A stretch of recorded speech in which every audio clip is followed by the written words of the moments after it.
is cosmology, right? So this is thinking about, I think I did it properly maybe, thinking about what the universe looks like on the largest scale and what we can measure about the universe on the largest scales. And we've seen hints of what's going on about what the universe is doing on the biggest scale.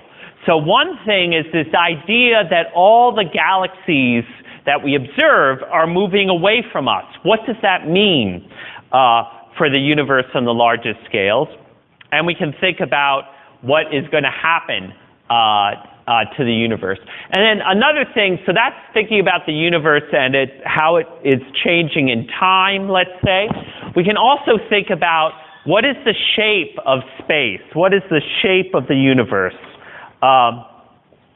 Which is, the two are related to each other, but this is another thing that one can measure. So this is sort of like if you think about what geometry means, geo means earth, right? So geometry is actually the study of shapes, but if you think about it, it's measuring the shape of the earth. Here we're measuring the shape of space, and we do that by measuring, just like in geometry, measuring angles and distances and trying to figure out what the shape is. So the first thing that we notice if we look out into space past our galaxy is that one region of sky looks remarkably like any other region of sky. Right? So if by looking at this picture, I see a whole bunch of galaxies. Some are closer, some are further. I see a few stars. I think I only see 3 or 4 stars in that image. Remember how I know they're stars? They look like stars. They have these little points on them, which is, of course, an artifact of the telescope. But you can see that the universe, if we look out faint enough, there's lots and lots of galaxies, but one part looks more or less like the other part. Now, if I'm standing here and I'm looking in different directions, what this means is that the universe, from my point of view, looks isotropic, right? But let's imagine we want to say that where I am is no different from another place in the universe. That is called homogeneous, right? So if one place is like another place, that's homogeneous. So these two are two concepts, and they're sort of related, but we believe that they're both true about the universe. That one part of the universe, on average, is like another part. Now, we could see on the smallest scales this isn't true, but when we average out over a large region, like where we are at this moment is quite a bit different from the average place in the universe. The density is 10 to the 20 times larger than the average part of the universe, because I'm on the surface of a planet. And if I look in our galaxy, sure, it's a bit different, but if we average out, we can see that things are looking kind of the same everywhere. So here's a picture of where galaxies are near to us, and we can see that the galaxies are kind of clumping in these regions here, and we talked about the cosmic web and these filaments. But if we think about it a little bit more, if we're averaging around a region about this big, if I look in this region, okay, I see like 3 or 4 of these clumpy bits, and I see some lines in between. Okay, let's look over here and draw a circle. I see 3 or 4, maybe 5 of these clumpy bits, and there's some lines in between. Oh, let's go over here, draw a circle. Oh, I see 3. You can see that if I average over a region that is about 200 megaparsecs in size, things are looking more or less the same, right? So on the largest scales, one part of the universe looks remarkably like another part of the universe. So the universe is homogeneous. But we have this other question, right? So we can also look that was looking at a big picture of what's going on. One can look at a tiny region of the sky, and you see galaxies are living at particular redshifts and not other redshifts. And that's really just the fact that there's some clustering.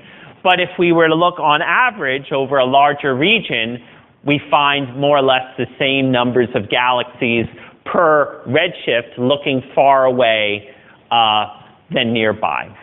But there's one thing that happens is if we're looking further away, we notice that there's actually more faint blue galaxies further away and fewer faint red ones when we look further away. And that's, like, I wrote that paper, the one up there, so that's why it's there. And that's one thing we noticed.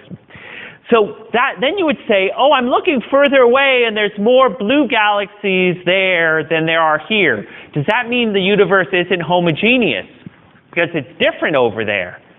Probably not, because what's happened is I'm looking so far away now in this thing that the universe was not 14 billion years old. It was like 10 or 8. Right? So the universe over there has more blue galaxies than it does here. But what that means is not that that's a different part of, like the universe over there is different. It means the universe is different in the past. So when we start looking to larger distances, the universe does look different. And it's not because it's inhomogeneous, it's because it's changed between then and now. Yes? Density of galaxies, the further back you look? I think, well, that it's difficult to, for me to answer that very precisely. If I look further back, there's more galaxies and they're smaller, right? And the universe has expanded. But let's imagine if I have a box that today is this big, and I look back when the universe was half the size. So I make the box half the size. In that box, there'll be about the same mass of stuff, right? Now, the galaxies in that box will be typically smaller, bluer, and more of them, but their mass will be similar, or maybe a little bit less, right? Because they more formed between then and now. Okay, so this is one thing that we notice about the universe, is that it's expanding. We'll talk a bit more about that. But then I wanted to show you a couple of things. So there's this idea. Well, let's go back to this thing. So, and I'll play a video, but there's someone who kind of explains it, or maybe I'll show it to you in a video. So Newton had this proposition that from the theory of gravity, he wanted the universe to actually be infinite in extent and homogeneous.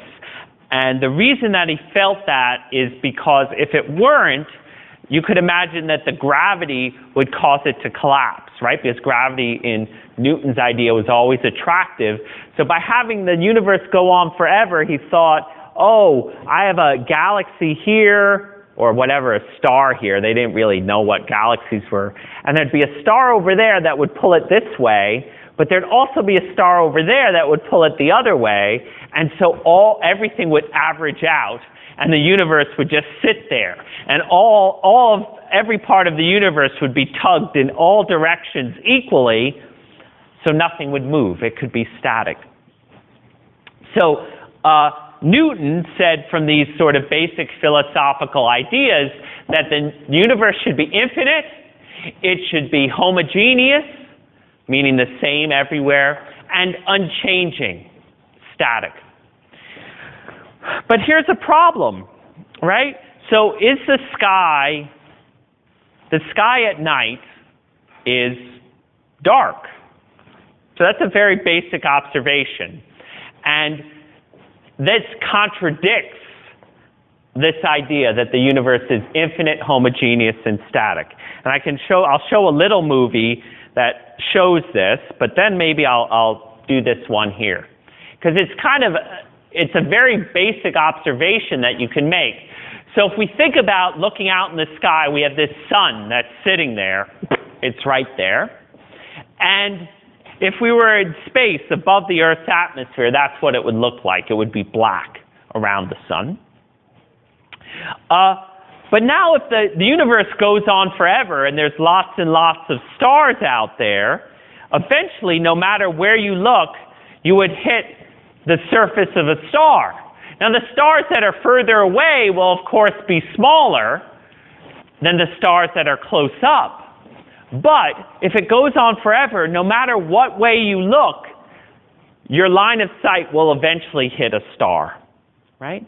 So if we look out in the universe, in the sky, whether it was day or night, it would look like this, not with the sun sitting there blissfully in the middle.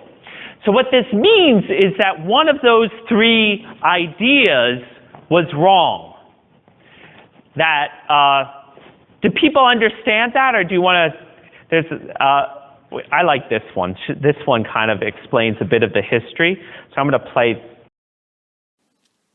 Olbers' paradox.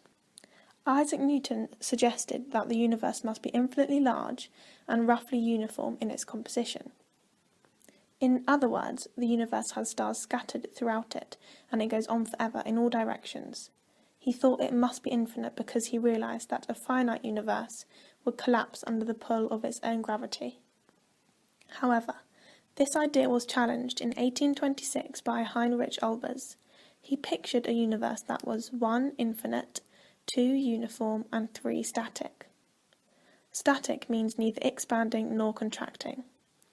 He had the idea that, if we lived in such a universe, the sky would always be brightly lit, even at night. He argued this by saying that in no matter what direction you looked, your line of sight would eventually reach a star. So every point in the sky would be lit by a star. This means the universe would be full of starlight, and the surface of the Earth would be as hot as the surface of a star. This is not the only mathematical argument which suggests that the night sky should be bright. There is another one that says, in an infinite universe with an infinite number of stars, the number of stars increases with the square of the distance, and the intensity of light from these stars decreases according to the inverse square with distance.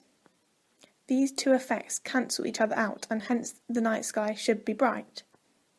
Because we know that the sky at night is dark, Olbers said that at least one of his assumptions about the universe must be incorrect. It must be finite or non-uniform or expanding or contracting, or some combination of these. This is Olbers' paradox.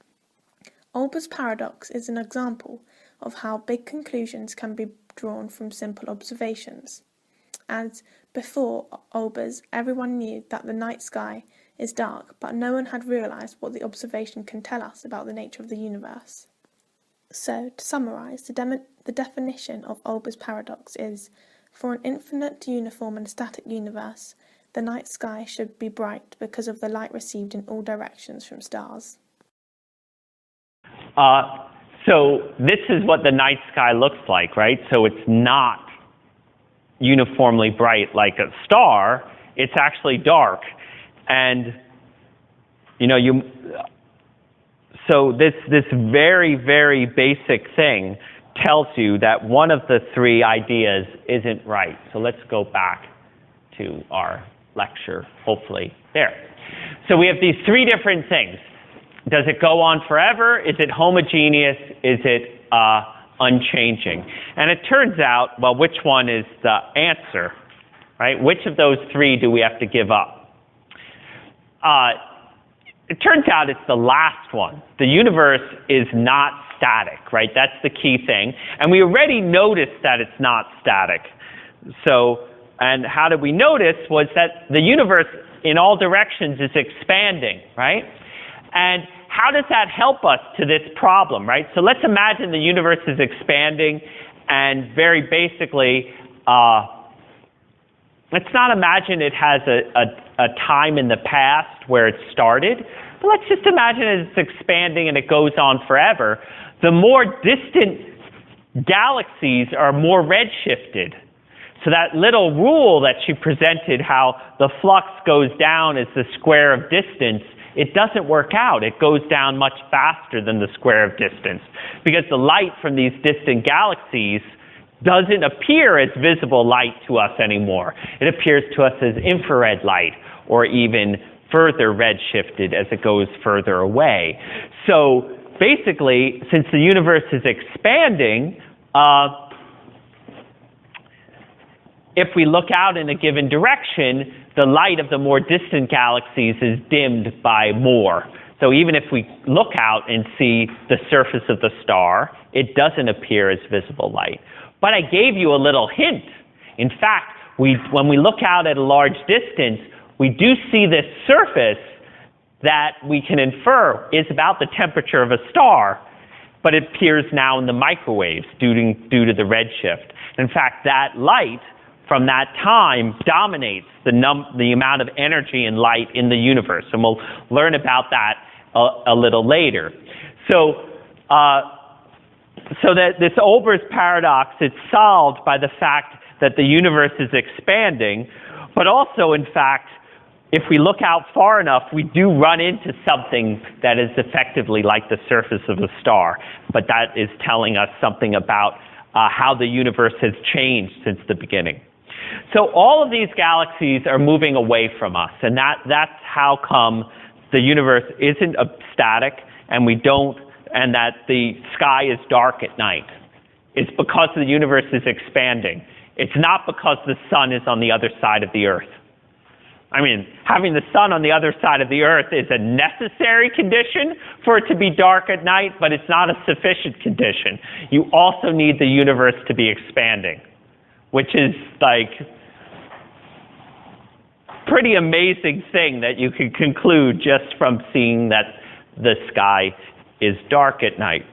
Now, we talked about how every galaxy is, except for a very few that are near to us, are moving away from us. Now, I said, well, the universe is homogeneous, but it looks like all the galaxies are running away from us.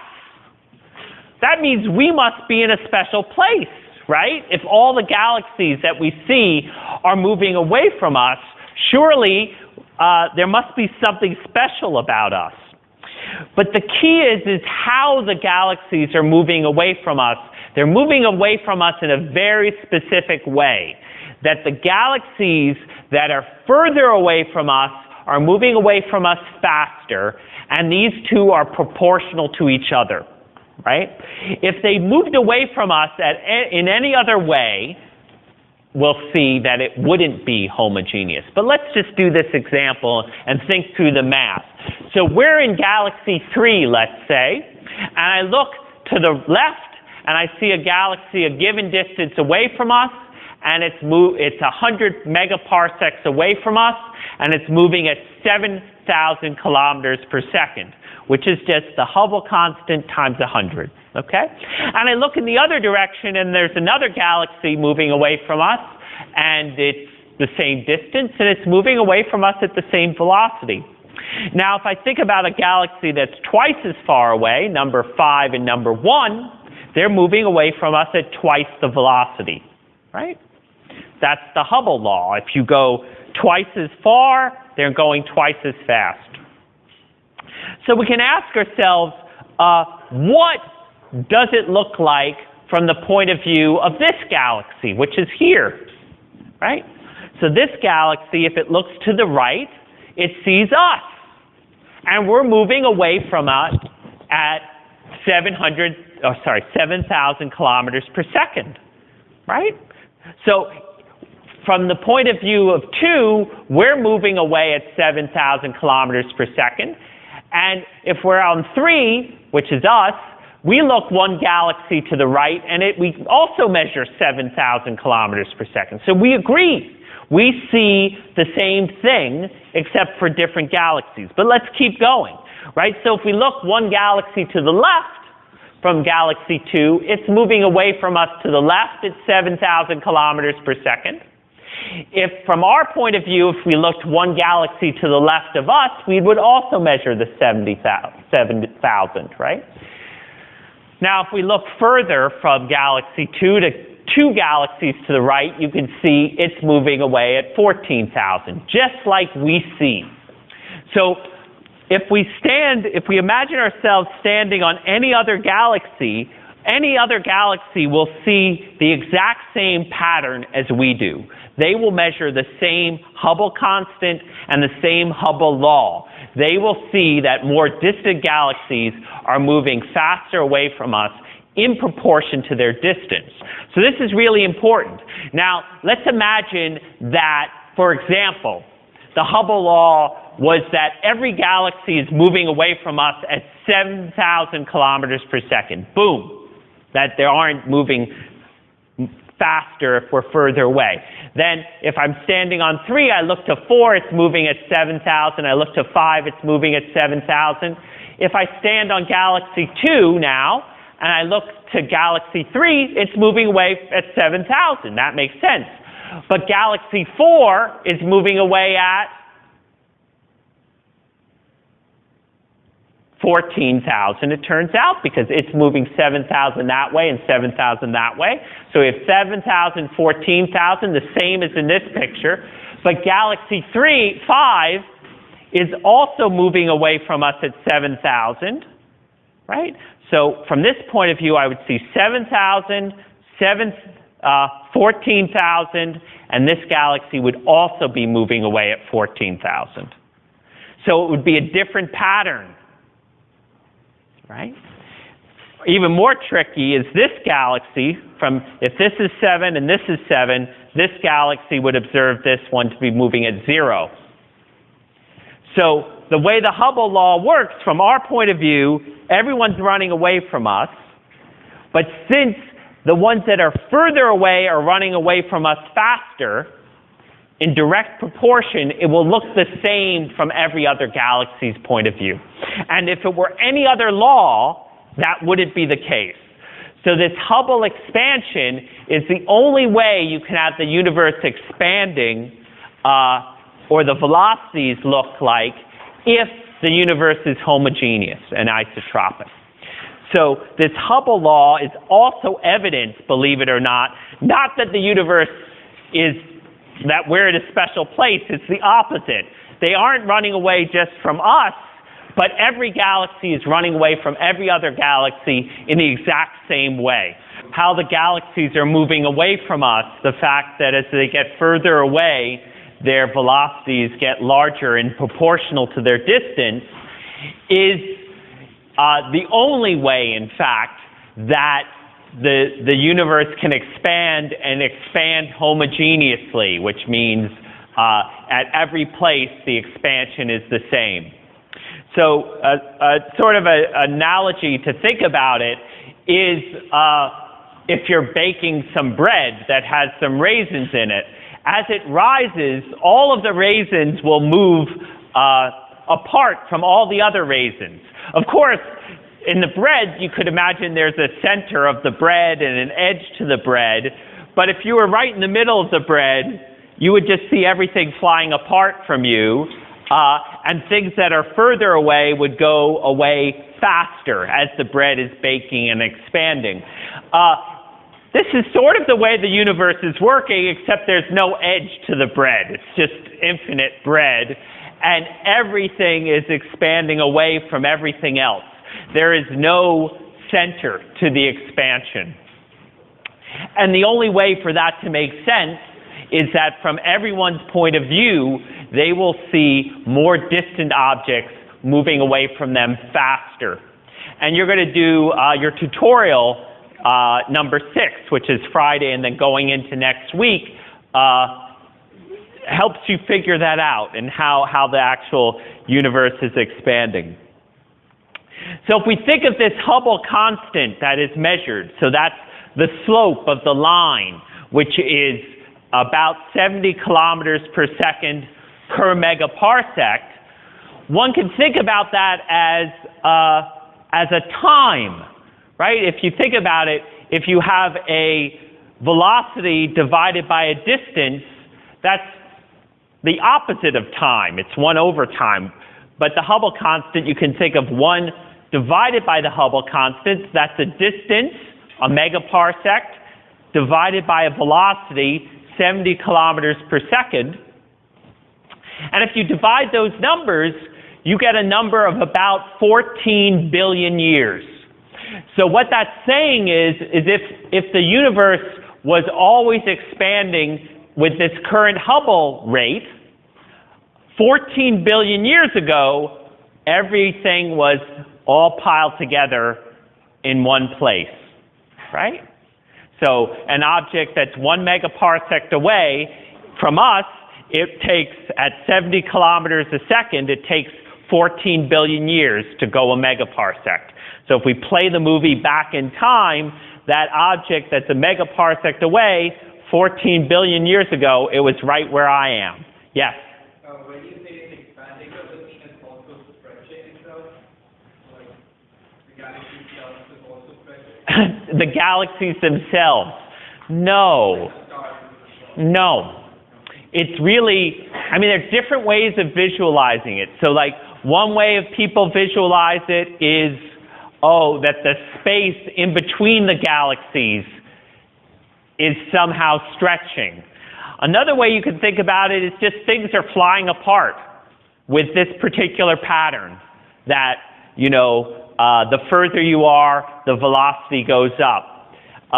That's a sort of, it's maybe a more philosophical question, or how it's better for you to visualize. But there are a couple subtleties, right? So one thing, so imagine everything is expanding. If you think about galaxies, right, or raisins in the bread, the raisins stay the same size as the bread expands, and essentially the galaxies stay the same size as things are flying apart from each other. So the density of galaxies, or of matter, in a sense, whether it's galaxies or stars or hydrogen atoms, will decrease as the universe is expanding, and it will decrease as 1 over the volume of that region. So if the universe expands by a factor of 2, the density of galaxies, for example, or hydrogen atoms, will also decrease, but it will decrease by a factor of 8, which is 2 times 2 times 2, because all 4 directions are, all 3 directions are expanding. But it's a little bit different for light. And has anyone ever used a little propane tank for a barbecue? Yeah? Ever notice that tank gets cold when it's being used? You've noticed that. Okay. Now the reason that is because as the gas in the tank expands out, the gas is under pressure, the pressure decreases, and that decrease in pressure makes the gas get cold. It's just how gases work, things with pressure. Now if you think about light in the universe, it moves really fast. So unlike the galaxies, light actually is exerting a pressure. And that light, as the universe is expanding, the light, just like the gas in the propane tank, when it expands, it cools, so does the light. The light in the universe, as the universe expands, the light gets to lower and lower energies. And in fact, the wavelength of the light increases in proportion to how much the universe is expanding. So here it's shown on the surface of a balloon, which is taking advantage of that metaphor of the space expanding, and somehow it's dragging the light and making it expand. That might be a good metaphor for you, but another basic thing is just that things under pressure, when they expand, they cool. And some of you know that from personal experience, whether it's, anyone ever use that breath spray? Like, do you still have that, Banaka? No? That's cold. Or God forbid you had like a wart or a skin tag. You can get this little kit at this is just a little kit at the pharmacy that effectively is gas, and when it spurts out, it makes the little tip really cold. It's just a basic property of things under pressure. So as the universe is expanding, if you think about the energy density of light in the universe, it decreases even faster than that of matter, right? So instead of it, if the universe expands by 2, the energy density of matter goes down by 8, light goes down by 16, okay? And this will become important later when we think about the budget of energy in the universe. So if we think about this expansion, we've already seen a time. So there was a time about 14 billion years ago when the universe was a whole lot more dense than it is today, because everything, according to the Hubble expansion, has been expanding since that moment.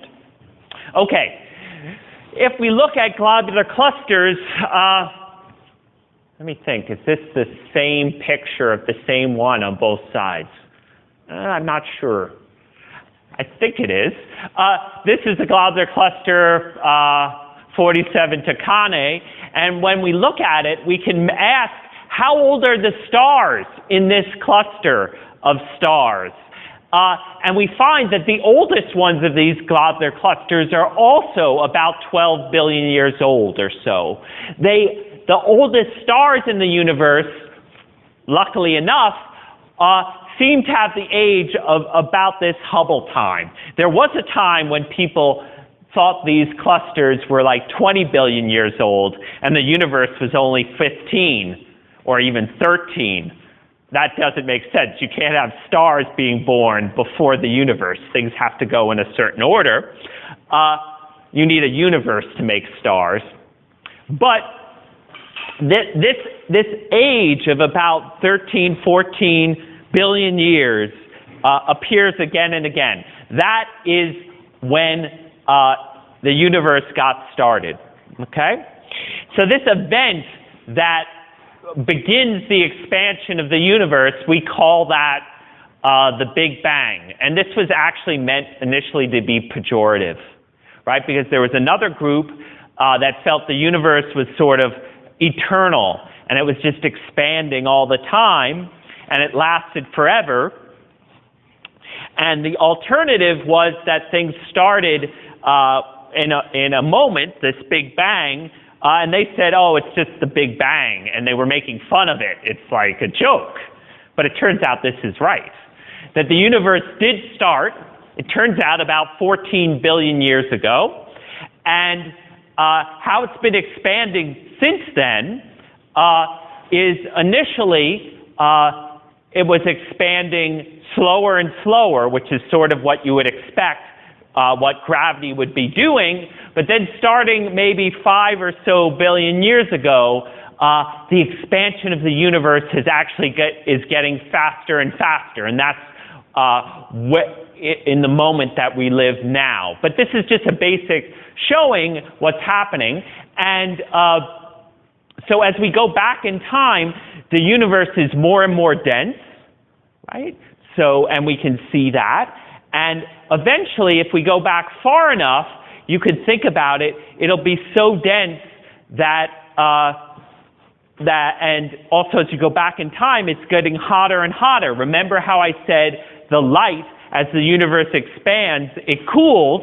So if you go back in time, the light in the universe gets hotter and hotter, and there was a time, which is about 400,000 years after the beginning, when the universe becomes transparent. And we're going to talk a lot about that. And that tells us what's going on before that time. Yep, people are like looking at me. Like you can see stars, but only out to a certain distance, and that's because the universe is opaque beyond that time. So one thing we could think about is, what is the universe doing today? The universe is expanding. That is this Hubble constant. And we can ask, is the universe expanding fast enough to escape from the gravity of all the stuff in the universe? So we talked a little bit about escape velocity towards the beginning, and we can do that again now, believe it or not, and we'll get the right answer. So if we have a bunch of mass around, and we want to escape from it, we have to be going at least this velocity, which is called the escape velocity, and it depends on the mass of the material in there and its size. And if you remember, we did this already thinking about black holes. If we put the speed of light there, we would get the Schwarzschild radius if we were solving for the radius, right? The Schwarzschild radius is 2 gm/c². But here we're doing it in a different way. So this is if we have a rocket ship leaving the Earth, we can calculate that. It's about 11 kilometers per second to leave Earth forever. So if we think about some galaxy that's so far away from us, it's moving away from us at the velocity given by Hubble's law. So that's Hubble constant times how far away it is. The second aspect is we can ask how much matter is between us and that galaxy, because that's what's pulling the galaxy back. And what all that is if we want this to be exactly true, we have some density of matter in the universe, and this we call the critical density, which means the density is just enough that that galaxy will escape. But if the density were a tiny bit higher, the galaxy would come back to us, or a little bit lower, it would escape quite freely. So the amount of matter between us and the galaxy is just the distance of the galaxy, but this is the volume, 4/3 pi r³. That's the volume of a sphere. And then we have this critical density. So I can loop it around and I can solve for what the critical density of the universe is. And if the universe is expanding faster, if h is higher, that critical density is larger, but it only depends on the Hubble constant. So once we have the Hubble constant, we have this concept called critical density. And we can measure what is the density of the universe. We can add up all the matter that we know of, whether it's in stars or in gas or in dark matter, and divide it by the critical density, which is this number that we call omega naught. Now when we do that, if we think about all the stuff up here, the elements, that omega naught is a few percent, right? So the amount of density of stuff in the universe, that's the normal stuff, is only a few percent of what's needed to bring the universe back in on itself. And that would be a curve like curve number 2. So here's curve number 2, where the universe keeps expanding and escapes effectively. If we add all the dark matter, we will get about 30%, right? So if we add up all the stuff that we know of, we would say that the universe is on a trajectory like trajectory number 2. The critical one is 3. It looks sort of like a parabola maybe. And finally, if the density of the universe is larger than the critical, the universe expands and then it collapses in on itself. Just like if I were to throw a ball up in the air too slowly, it'll come back to Earth. So this is one possible fate of the universe where it collapses in on itself. Now what we measure today is the Hubble time, which is the slope of this curve at this moment.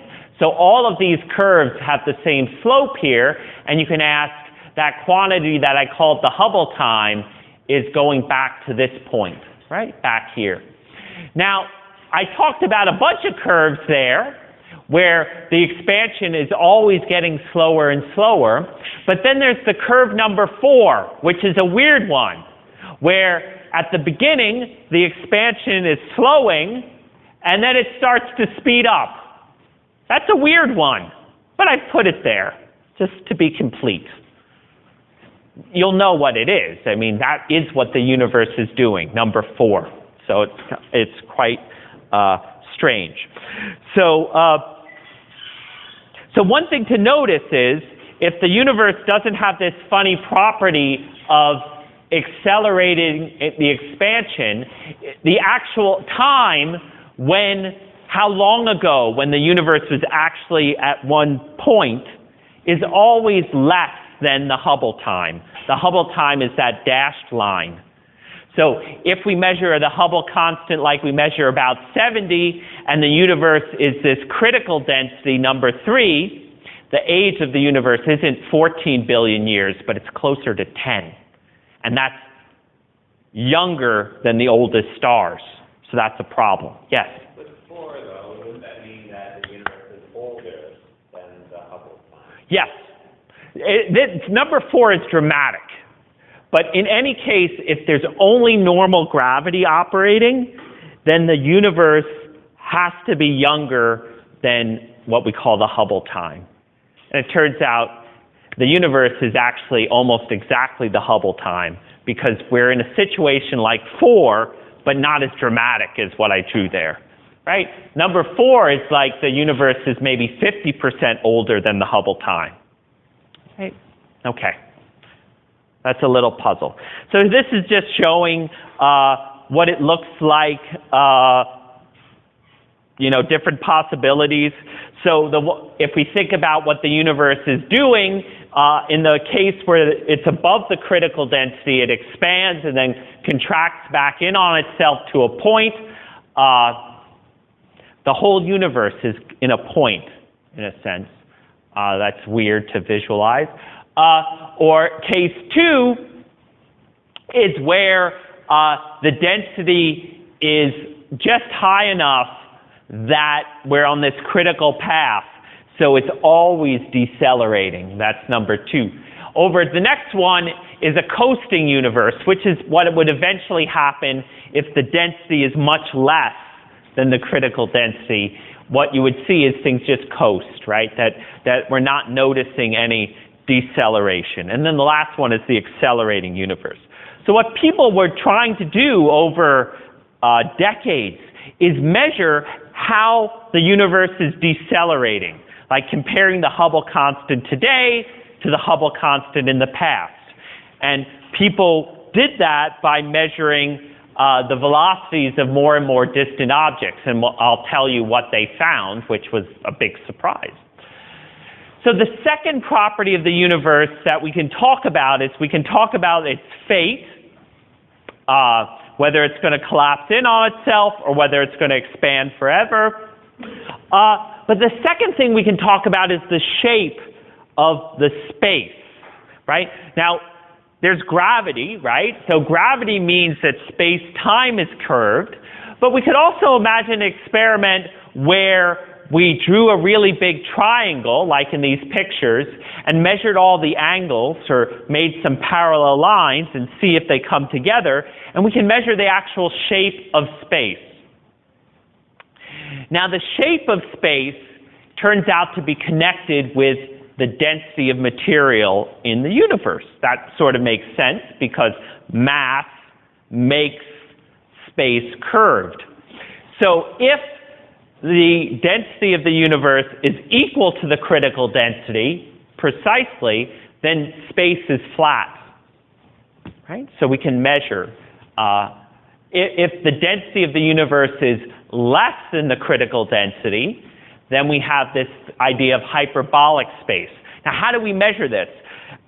Let's say, and the picture is showing it, let's say the two sides of this table are parallel, and we do that by measuring the angles really precisely.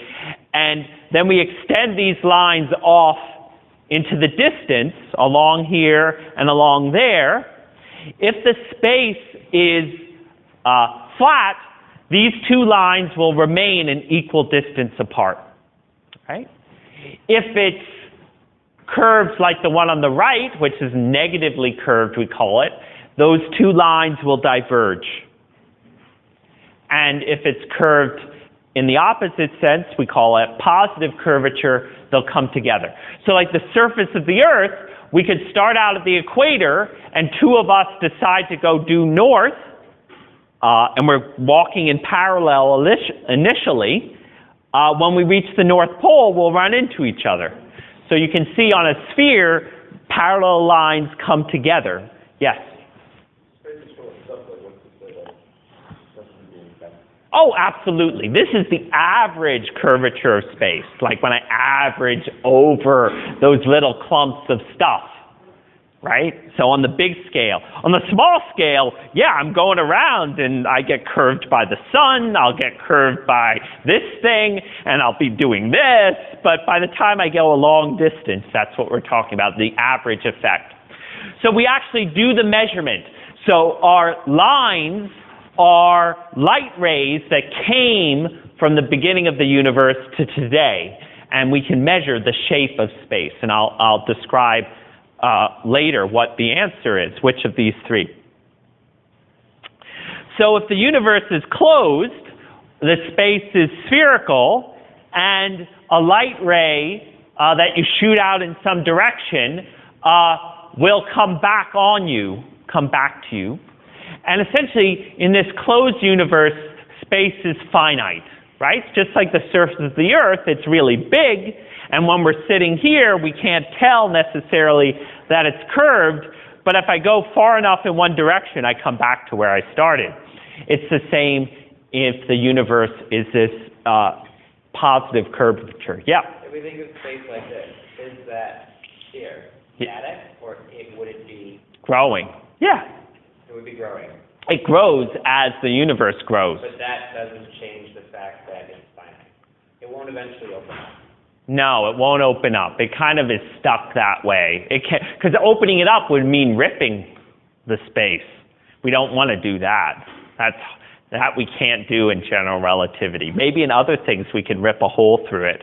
Like black holes end up ripping a hole, right? There's a singularity, and who knows what goes on through there. That sort of rips a hole in this, but that's on the small scale. So yeah, if you wanted to think about how the universe does, it's this space expands, right? This ball gets bigger and bigger, right?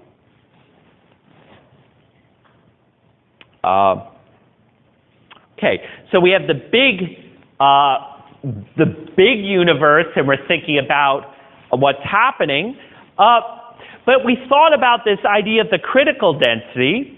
I could imagine not thinking about the whole universe, but just thinking about I am a bunch of matter here, and you're a bunch of matter over there, and is my mass enough to pull you back so that we form a galaxy, for example?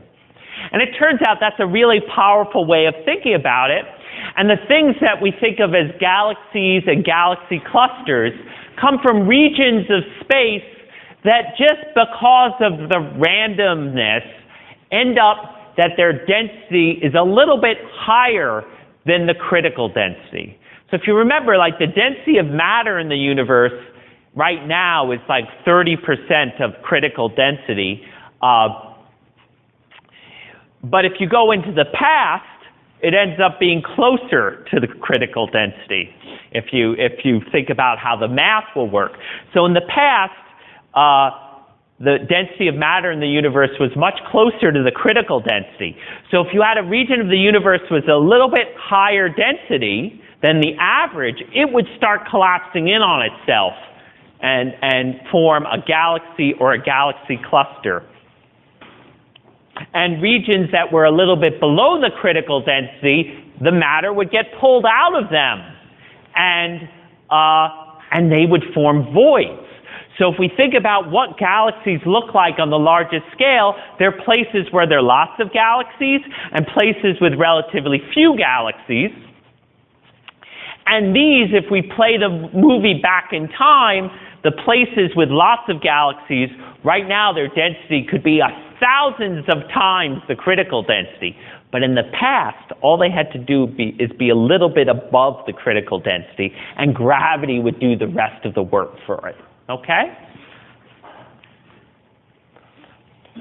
So if the entire universe is at the critical density, what will happen is larger and larger regions will collapse as time goes on, because there will always be some region, just by chance, that'll be above the critical density. Because if the entire universe is on average at the critical density, well, some things are just by chance a little bit more dense, a little bit less dense.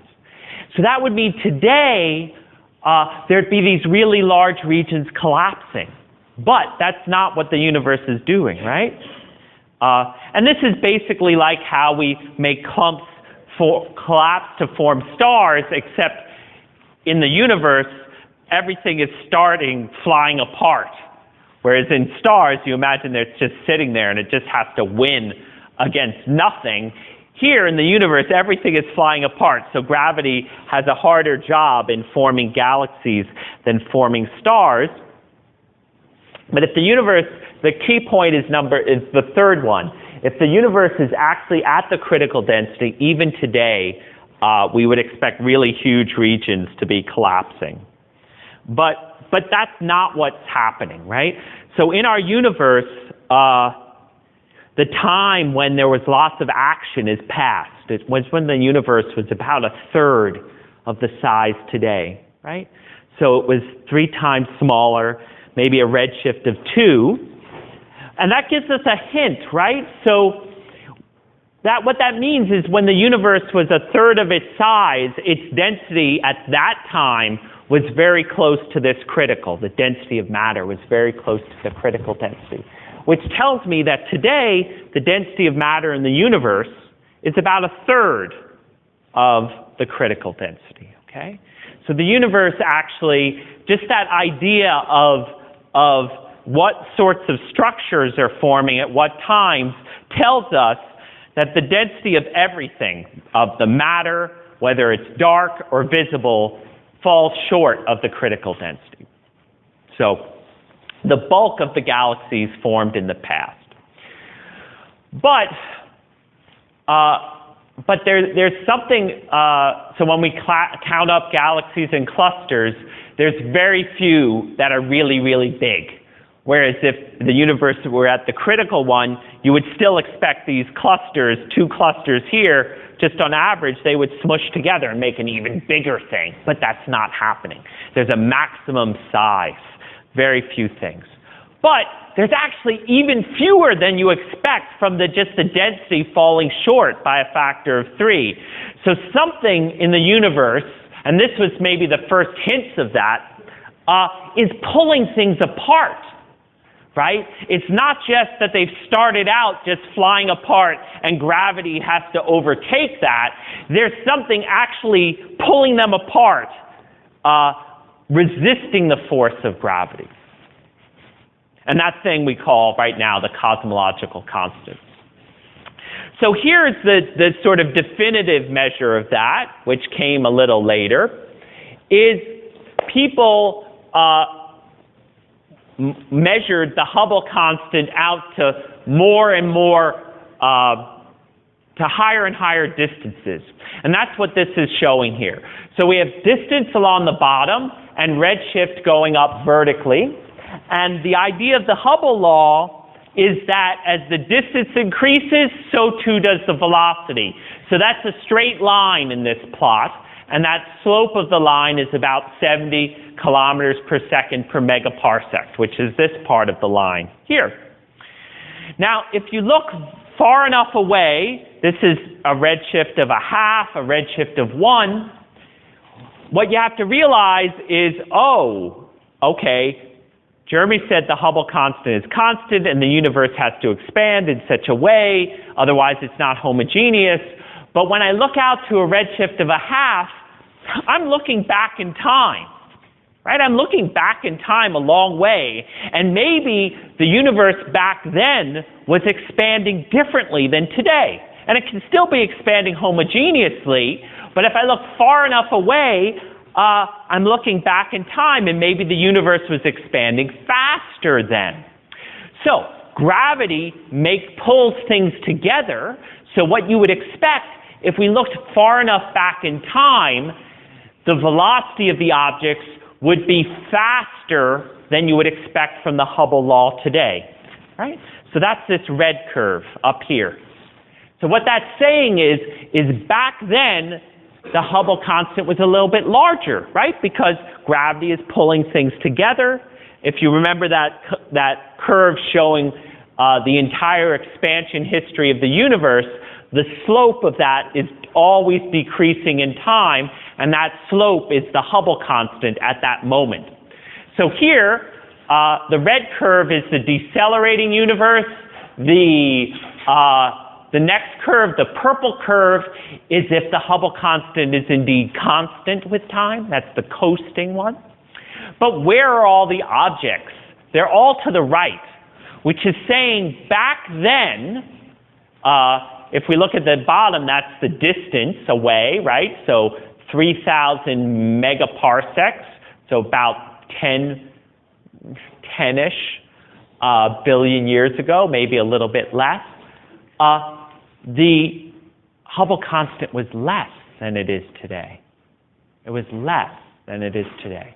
So that's really weird. That's completely a surprise. Like, if I throw a ball up in the air, even if I throw it really, really fast, that ball is always going to be slowed by the gravity of the Earth. It's going to pull it back.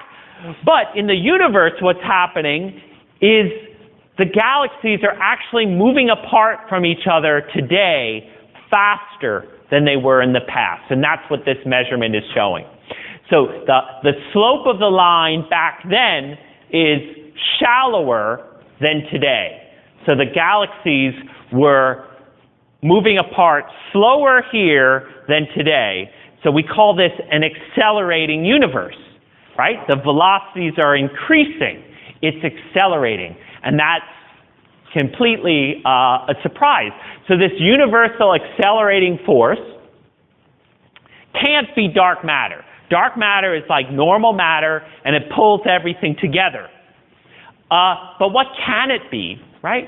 So if you remember, I didn't hide it from you, but I told you at the when we did general relativity that if we imagine some box and we let it move through gravity, how the volume of that box changes with time depends on the contents of the box. And if I put some mass in the box will get smaller due to gravity. But it was a funny thing. It was density, right, plus 3 times the pressure of whatever it was in the box. So if we imagine some material, whatever it is, whose pressure is negative, which is weird, I can take a positive thing plus 3 times the negative thing, and I get a negative thing. And so if the universe has this material with negative pressure, what it can do is I can put a box, and this thing, it's a negative thing. So if it's a positive number, it pulls the box together. If it's a negative number, it makes it fly apart. And that's what is pervading the universe today. And what we call it is dark energy. But just to review what we have, the stuff that we're familiar with from what we call normal matter is actually just the first column of this table. So the electron, its partner, the neutrino, and all of the neutrinos are sort of playing a part in the universe. And the up and down quarks, the up and down quarks, the U and the D, you take 2 U's and a D, that's right, that makes a proton. If you take 2 D's and a U, that makes a neutron. So all of these elements up here are really made out of 3 of these particles on the list. And the ones all the way to the right are the things that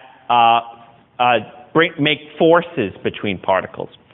So if we add up all the matter in the universe that's made out of neutrons, protons, and electrons, that's about 4% of the total mass energy in the universe. If we think about the dark matter is a factor of almost 10 larger, about 8 or 9 larger. So if we take the normal matter plus the dark matter, we get to around 30% of the critical density. But the remainder is this thing that we call dark energy that is making the acceleration of the universe expand. And that brings us up to 100%. So the universe is precisely at the critical density. It's precisely at the critical density, which means that the space is perfectly flat to the best of what we can measure. So the space between the galaxies, it's not that ball shape, and it's not curved like a saddle. If we were to do this experiment with shooting out parallel lines, they would remain an equal distance apart. So if we add up the different components of the universe, we have ordinary matter and dark matter. We add that up, it's about 32%. If we think about the ordinary matter, less than 1% is in stars, and most of it is just in hydrogen and helium. And we'll understand later how we figure out the total amount of ordinary matter in the universe.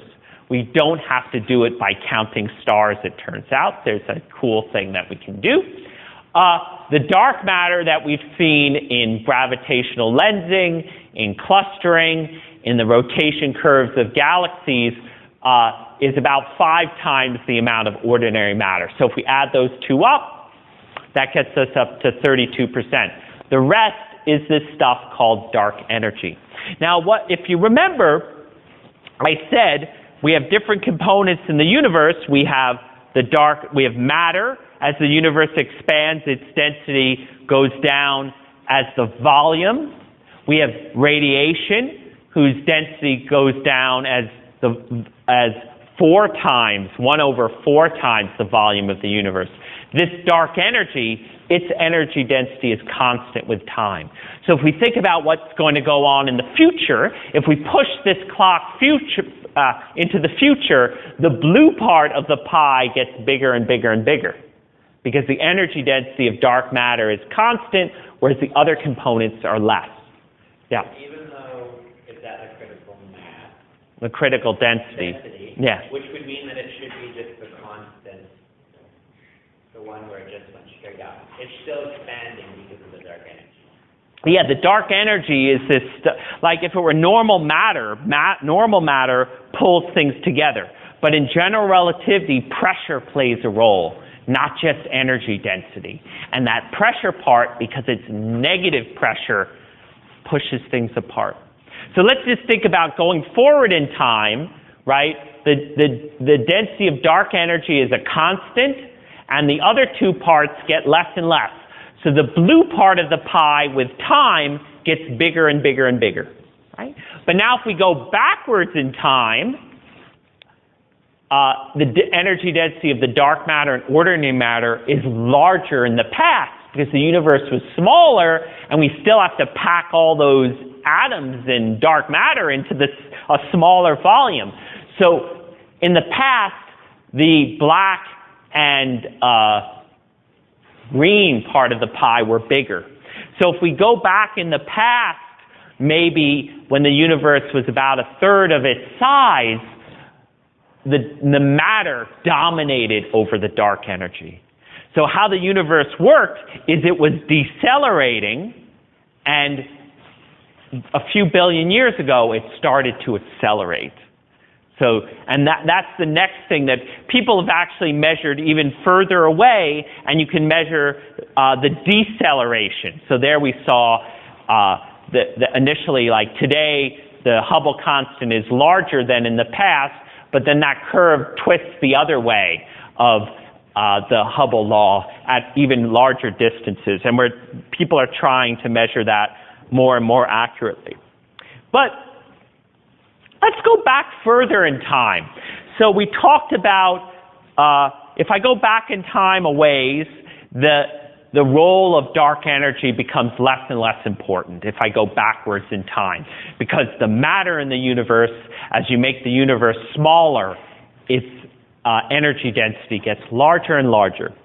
Now, the other thing we talked about was light, right? So light, as I go backwards in time, its energy density goes up a little bit faster than normal matter, because not only is the density of photons in the box increasing as the universe gets smaller, or decreasing as it gets larger. The energy of each photon, it was also larger in the past.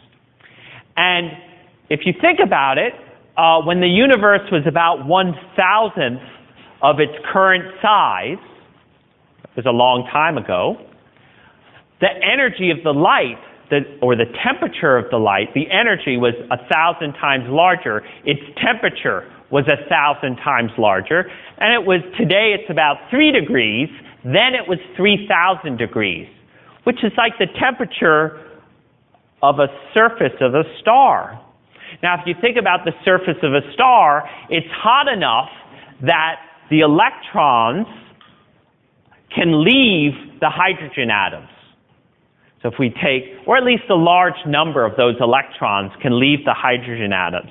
And what that means is if I'm some light traveling along and there's an electron, or let's say there's a hydrogen atom with the electron around, the light can just go past that hydrogen atom. It doesn't care.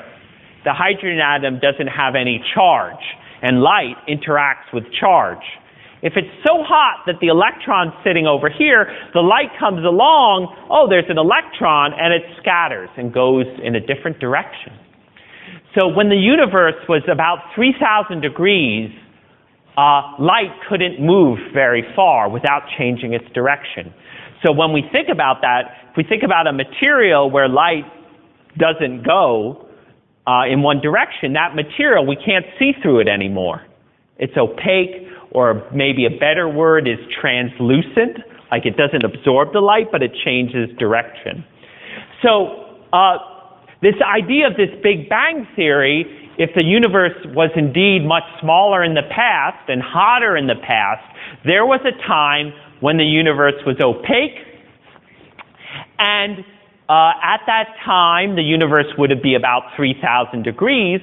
So people calculated if the universe, when it was opaque, was 3,000 degrees, it would be about 3 degrees today, which means that the universe should be full of radiation from when it was opaque, and that radiation at the time was visible light trapped in the plasma of the universe, but the universe is expanded by a factor of 1,000, so instead of being visible light, it's going to be microwaves.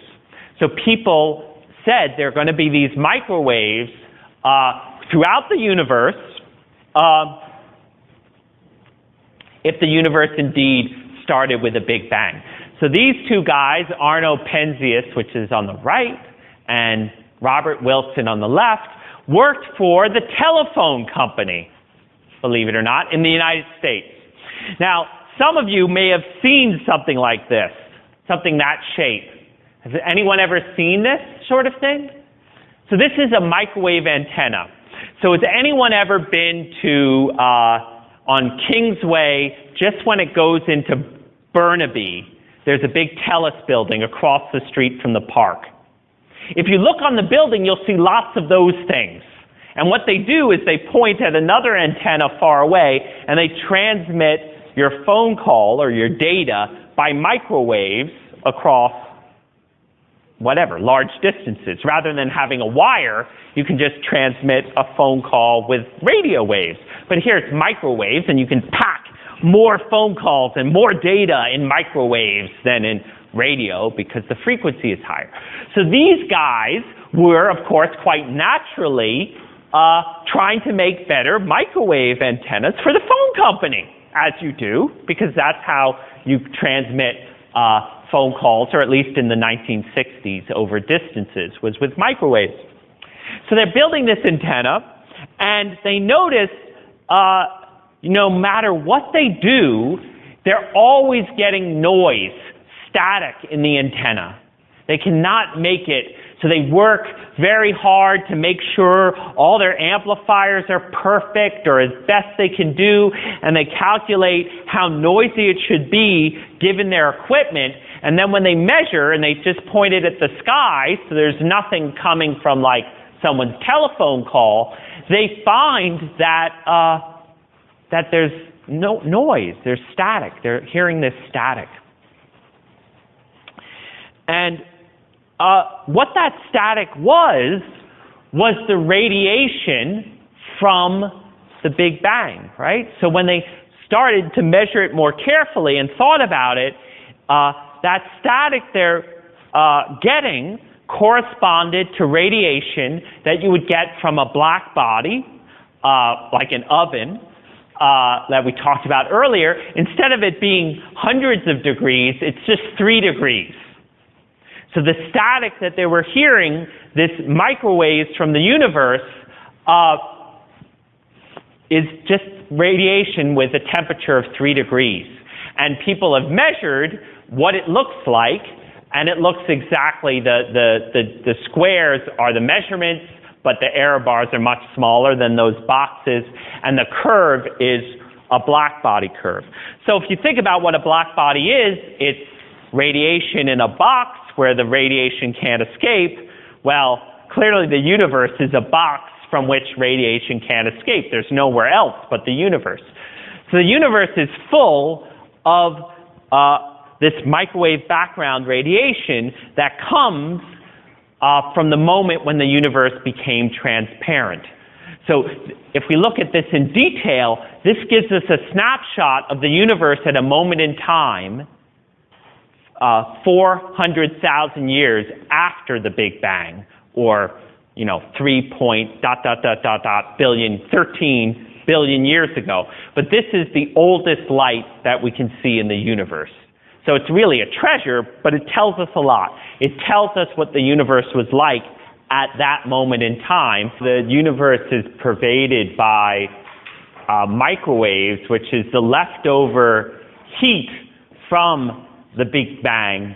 And it's cooled by today down to around 3 degrees. And in fact, if you were to go out into space beyond the stars of our galaxy, you would find that this dominates the energy of photons and light in the universe. It's much more than what's been produced by stars since that time. But so here's an idea of what's going on. We're sitting at the tip of the pie, and as you look further and further back, you're looking further and further away, and it gets hotter and hotter and hotter as you go further back in time, as you're looking further away. And the cosmic microwave background was generated when the universe was about 3,000 degrees, and before then, the universe is, it's not transparent. So up until this time, light would just kind of bounce around, and finally, at around 3,000 degrees, the electrons and the protons start to combine to make hydrogen, and once that happens, the radiation can flow freely from then all the way to now. So on the right-hand side, it kind of shows you maybe how you want to think about it, that at that time, about 400,000 years before the Big Bang, before that time, the universe was cloudy. So light wouldn't go straight, it would get bent as it would propagate along. And in fact, about 1 month after the Big Bang was typically the last time photons were actually created.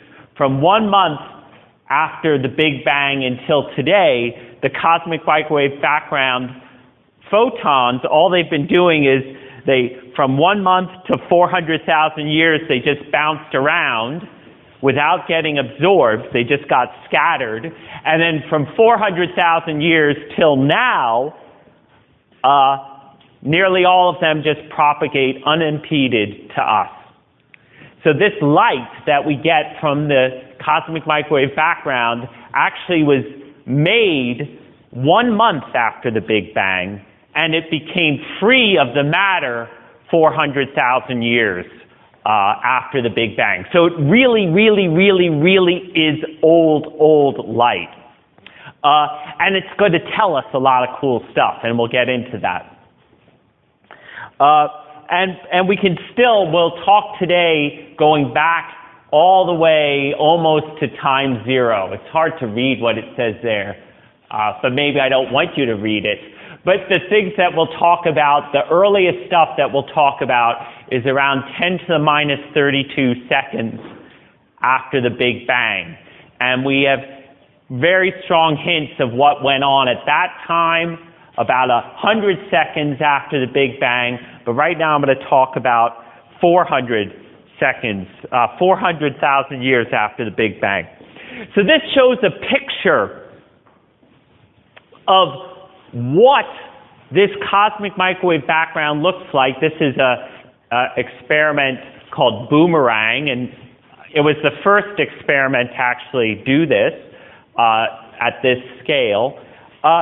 So the cosmic microwave background is about 3 degrees, and it is very, very, very uniform. So if I look in different directions, the temperature, no matter where I look, only differs by a part per thousand. And when you ask, well, what the most of that is the fact that our galaxy is moving relative to this radiation at about 600 kilometers a second. So in the direction we're moving towards, it appears a bit hotter than the one we're moving away, just because of redshift. So if you take that part out, what you're left with is the temperature around the sky is the same to about 10 parts per million. And what's showing here is how it differs when I look in different parts of the sky. So the things that are the most blue are maybe a 10 parts per million colder than average, and the parts that are red are 10 parts per million warmer than average. And these little clumps that you see have a certain size, and the size that they appear on the sky depends on the shape of the universe. Like I told you how we could have a few different situations. If the universe is closed like a ball, those little clumps will look bigger than if it's shaped like a saddle on the right. They look smaller. And if you think about what parallel lines do in these different spaces, you can think how that makes sense, right? So if I were to think about, well, I hope it's not broken. If you think of in the negatively curved space, what happens is lines come together like this. They aren't curved, they come together like this. So something big, by the time it comes to you, appears smaller. Whereas in the positively curved space-time, things come in and curve towards you instead of curving away from you, and that would make it appear bigger. In fact, if you look at the 3 pictures carefully, it's this picture that matches the best to what we observe. That the universe, at this point, people realized it was essentially flat. But we got better pictures of it. These are the first pictures, so they came before Boomerang, that give you an idea of what it looks like on the biggest scale. So up there is what it looks like just if you haven't subtracted out the average. So up there, that just shows it's 2.728 Kelvin.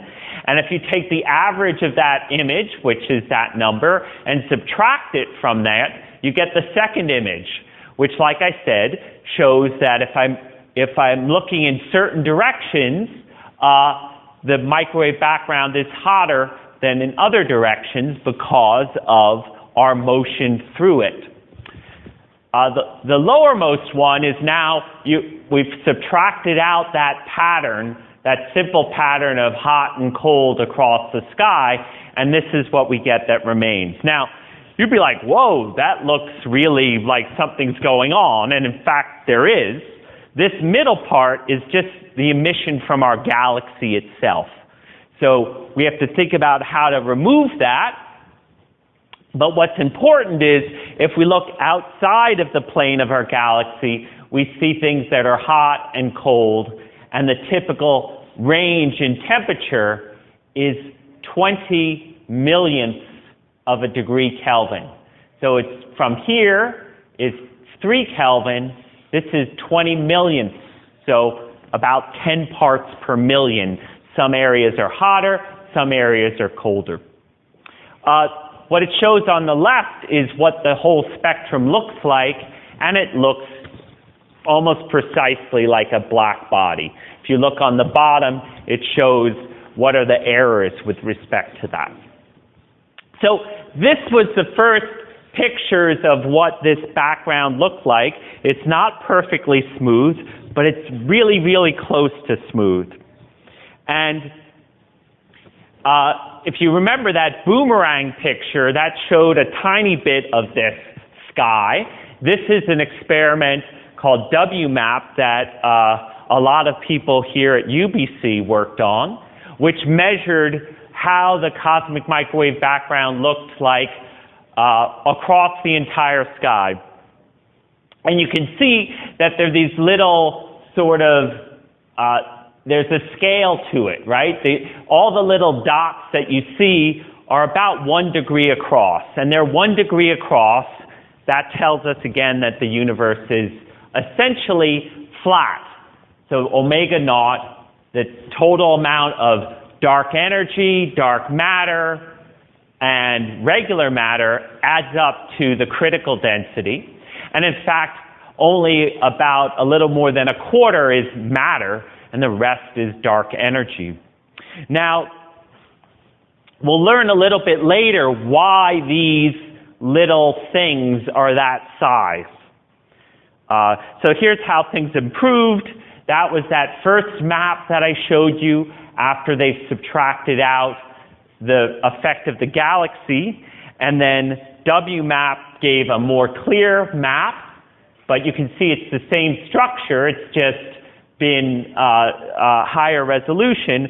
And then finally the latest experiment is called Planck, which also people here at UBC worked on. And again, you can see even more fine detail, but the basic size of those pock marks remains the same. So there's some little puzzles in what this is, but basically we understand what's going on. So this information tells us that the universe is essentially flat. It also tells us about how much normal matters in the universe, how much dark matters in the universe, all from this infant picture of the universe. But now we're going to go back behind this stage and look further back in time and figure out what's going on.